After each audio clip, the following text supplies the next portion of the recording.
Well, how often do you hear us say here on CBS, keep your eye on us as we keep our eye on Wilmington? Well, literally, we're going to talk to somebody who probably does a better job of that than we do. We have Josh Weiss with us here today. He is a meteorologist from the Wilmington Bureau of the National Weather Service. Well, the National Weather Service as a whole covers the entire country, including Alaska, Hawaii, Puerto Rico, and Guam. There are 122 of these weather forecast offices around the country, and here in Wilmington, our office is located at the airport. We're actually on the airport grounds, but we are responsible for the forecasts and the warnings for our little corner of the United States, and that's 14 counties in northeast South Carolina and southeast North Carolina, as well as 40 nautical miles offshore along that same coastline.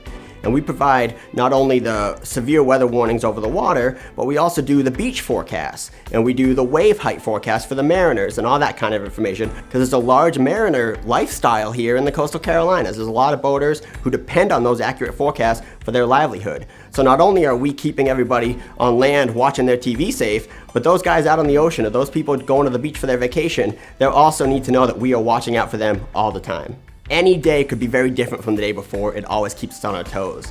But yeah, our primary responsibilities are creating those forecasts that the broadcast meteorologists, they may use some of our information, but they are really the crucial piece to getting the information out to the public who may not know the job that we do. But our most critical aspect is the warning aspect. We are the only agency that is responsible for all those warnings that you see scroll across your screen or alert your weather radio or come across your phone. A tornado warning, a severe thunderstorm warning, that is us. We have 22 people on staff, and we are 24/7, 365. So Christmas, New Year's, Thanksgiving, while you guys are enjoying dinner with your family, we're still doing our job keeping everybody safe, monitoring the weather. But let's say there's an active weather day. We've got 3 or 4 people all sitting at 4 or 5 or up to 6 computer screens each person, and we're taking in all the computer model information, the satellite data, the radar data, those computer models you may see on TV every now and then. That's all coming into our weather service office, and we are then analyzing that and producing the forecast products, the warning products, and getting that then out to everybody.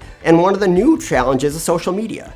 That's pretty new, but we get a lot of reports via social media, and during big weather events, we may have somebody designated to just monitoring Twitter and Facebook and Google Plus or whatever, because we get a lot of information that way. It's much easier to make a little Twitter post, say, hey, tornado on the ground, than making that phone call. So that's another aspect of the job that's pretty new.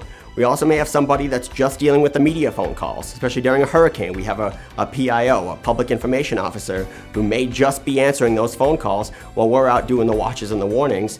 And on a quieter day, we may have people going to outreach events, providing information at a safety fair or a weather event or even a health fair, things like that, just to let people know we're out there and what our job is. So we are all meteorologists in the office, but we all have certain programs for which we are what we call the program manager. And for me, that's 2 programs. I run the COCORAS program, which is the Community Collaborative Rain, Hail, and Snow Network. That's that rain and snow volunteer network. I'm the regional program manager for that.